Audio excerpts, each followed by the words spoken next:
Kondisi ekonomi tak menentu pada 1920-an menyebabkan rakyat di Tatar Priangan menderita. Harga-harga kebutuhan pokok melambung tinggi dan tak terjangkau rakyat kecil, menyebabkan kelaparan di mana-mana. Hal itu memicu kaum pergerakan di Priangan Timur bangkit memperjuangkan nasib rakyat.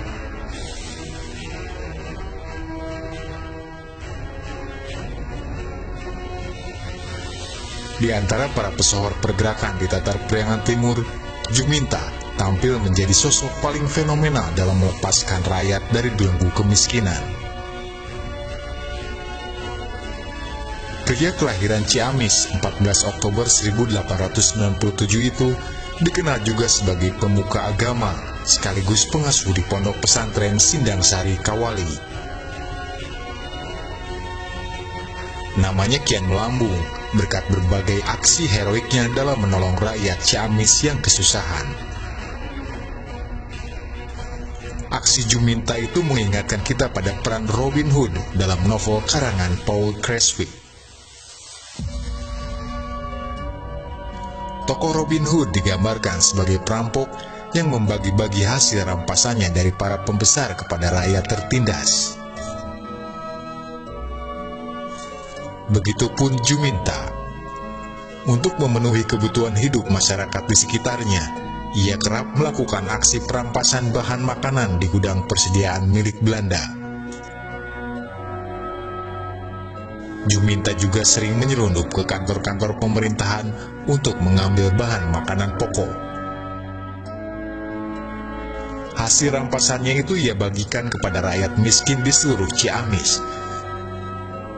Juminta lakukan semuanya itu sendiri dengan memanggul beras-beras hasil rampasannya langsung ke rumah-rumah rakyat miskin.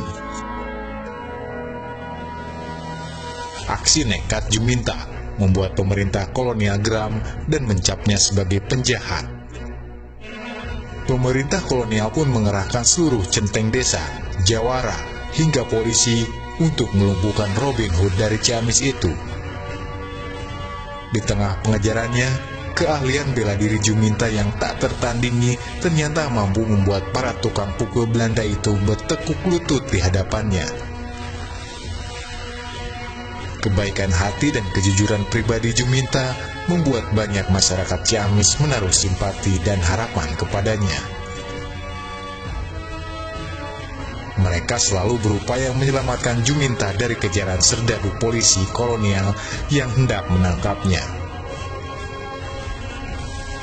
Selain berperan sebagai Robin Hood, Juminta juga aktif melibatkan diri dalam berbagai upaya perlawanan terhadap pemerintah kolonial di tanah kelahirannya.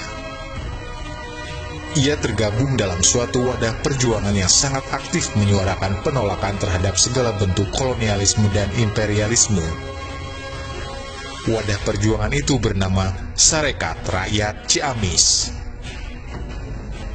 Di organisasinya itu, Juminta tampil menjadi salah seorang propagandis terkemuka yang lihai menarik massa.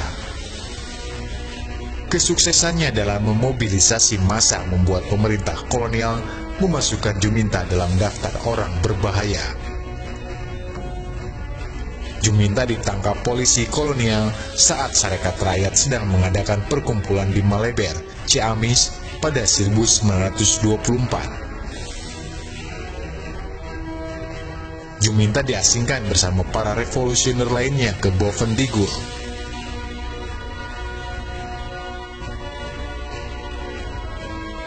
Sepulangnya dari pengasingan, Juminta memutuskan untuk tidak lagi aktif dalam dunia politik. Juminta membawa serta keluarganya pindah dari Ciamis ke Banjar untuk menghabiskan sisa hidupnya. Di Banjar, ia sibuk bertani dan mengajar mengaji.